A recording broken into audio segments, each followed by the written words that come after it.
సుబ్రహ్మణ్యం జగదీశ్వర్ గారు. దామోదర్ రెడ్డి గారు నమస్తే అండి. భరత్ గారు నమస్తే అండి. నమస్తే సార్, చెప్పండి. ముగ్గురు టీచర్ రిప్రజెంటేటివ్స్ ఉన్నారు. టీచర్స్ కి ఏమైనా స్పెసిఫిక్ డిమాండ్స్ ఉన్నాయి ఇవి కాకుండా?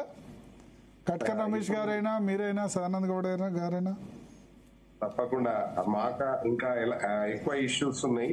ప్రధానంగా ఇందాక మీరు మాట్లాడుతున్నప్పుడు ఇప్పుడు మా జగదీష్ గారు కావచ్చు లేదా శ్రీనివాస్ గారు కావచ్చు, ఇద్దరు చెప్పిన విధంగా మేము ఈ రోజు నిర్ణయం తీసుకోవడానికి ప్రధాన కారణం గౌరవ ముఖ్యమంత్రి గారు ఇచ్చిన హామీ నిలబెట్టుకోకపోవడం వల్లే ఈ రోజు నిర్ణయం జరిగింది.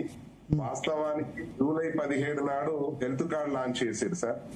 ఈ రోజు ఆగస్టు 18, నెల రోజుల నుండి మేము వెయిట్ చేస్తా ఉన్నాం.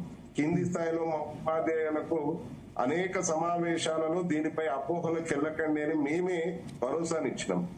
కానీ మా భరోసాను నిలబెట్టుకునే పరిస్థితిని ప్రభుత్వం మాకు కనిపించడం లేదు.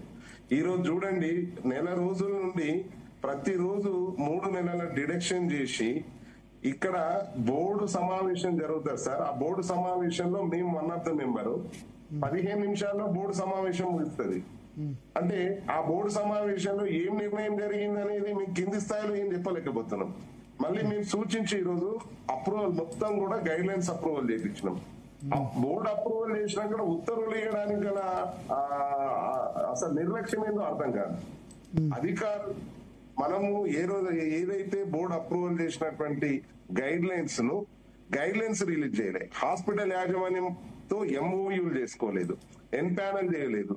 ఈ రోజు హాస్పిటల్లో ట్రీట్మెంట్ చేయట్లేదు. ప్రధానంగా వాళ్ళు ట్రీట్మెంట్ చేయకపోవడానికి మొదటి రీజన్ ఏంటంటే గతంలో ఉన్న బకాయిలు చెల్లించలేదు, అవి చెల్లింపులు జరపాలి.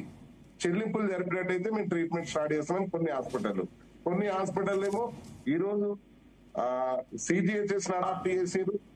ఆ సిజిహెచ్ఎస్ రేట్లు మాకు తక్కువ అవుతున్నాయని చెప్పి కొన్ని హాస్పిటల్ ఇబ్బంది పెడతా ఉన్నాయి. సో ఇప్పుడు అంతా ఎవరు హ్యాండిల్ చేయాలా? ఎంతసేపు ట్రస్ట్ అనాలిసిస్ బాడీ వాళ్ళే చూసుకుంటారు. ఇటు వైద్య శాఖ కార్యదర్శి అదే చెప్తారు, అటు ఆర్థిక శాఖ కార్యదర్శి అదే చెప్తారు. ఇది మొత్తం ట్రస్టే నిర్ణయం చేయాలా? మాకేం సంబంధం? అంటే ట్రస్ట్ అప్రూవల్ చేసిన దాన్ని ఉత్తర్వులు ఇచ్చి మాట్లాడే స్థితిలో అధికారులు లేకపోవడం నిజంగా చాలా బాధాకరం. చీఫ్ సెక్రటరీ గారు దీనికి చైర్మన్, ఆయన అనేక బిజీ ఉంటే 15 నిమిషాల్లో సమావేశం ముగిసి ఆర్థిక కార్యదర్శికి చెప్పిండు, వైద్య శాఖ కార్యదర్శికి చెప్పిండు, మరి టెక్నికల్ గా టీమ్ కూడా చెప్పిండు. కార్డ్స్ ఇవ్వండి, ఇమీడియట్ గా గైడ్ లైన్స్ రిలీజ్ చేయండి, మీరు పెండింగ్ బకాయిలు చెల్లింపులు చేయండి అని. ఆర్థిక కార్యదర్శిని మేము అందరం వెళ్ళి అడిగితే మాకు ఎవరు చెప్పారు? ఎందుకు మాకు ఎవరు చెప్పలేదు కదా పేమెంట్ చేయాలని. పేమెంట్ చేయండి, మేము ఎట్లా చేస్తాం డైరెక్ట్ గా అని మాట్లాడతారు.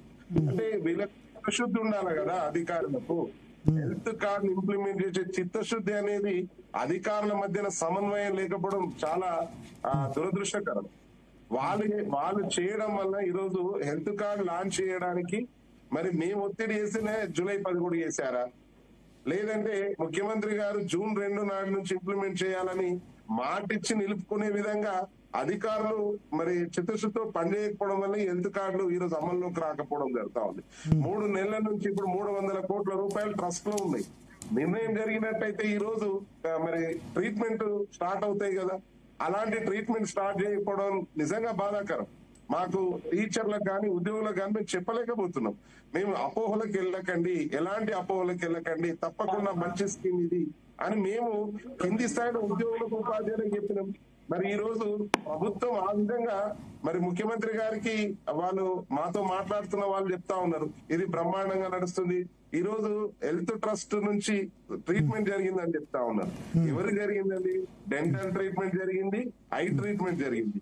ఇది ఈ కార్డులు వచ్చినప్పుడు జరుగుతున్నాయి, కార్డులు లేక ముందు కూడా జరిగినాయి. ఇది ఆ ట్రీట్మెంట్ జరిగిందని రిపోర్ట్ పెడతారు వీళ్ళు. మేము అదే చెప్పినాం, ట్రీట్మెంట్ అనేది జనరల్ ట్రీట్మెంట్ ఎక్కడ జరిగిందో చూపెట్టమని అడిగినాం, అక్కడ చూపెట్టడం లేదు. అందుకే ఇది అధికారుల మధ్యన సమన్వయం లోపంతో ఇలాంటి ఇబ్బందులు ఎదుర్కొంటున్నాం. హెల్త్ కార్డులు వెంటనే అమలులోకి తీసుకురావాలి. ఇది భాగస్వామ్యంతో కూడిన హెల్త్ కార్డు. మరి మేము hospital, NIMS hospital, Gandhi hospital, Osmania hospital కాదు. ఈ రోజు ఇన్సూరెన్స్ కట్టుకున్న వాళ్ళు కార్పొరేట్ హాస్పిటళ్లలో ట్రీట్మెంట్ తీసుకుంటున్నారు. కార్పొరేట్ హాస్పిటళ్లలో అడిగినాం సూపర్ స్పెషాలిటీ హాస్పిటళ్లలో ట్రీట్మెంట్ జరగాలని అందరూ కోరుకుంటారు కదా. డబ్బులు వేలుస్తున్నాం కాబట్టి రమేష్ గారు, కట్క రమేష్ గారు, ఇంకొకటండి కట్క రమేష్ గారు అన్మ్యూట్ చేయండి. ఎస్ కట్క రమేష్ గారు. భరత్ గారు ఇంకొక విషయం అండి, అంటే కాలర్స్ కూడా తీసుకుంటూ మాట్లాడదాం ఎందుకంటే టైం తక్కువ ఉంది కాబట్టి. ఎస్ అదే ఒక్క విషయం, మీరు టీచర్లకు ఇంకా ఏమైనా ఇష్యూస్ ఉన్నాయని చెప్పారు. ఒక్క మాట అండి, విద్యాశాఖ కార్యదర్శి గారికి చీఫ్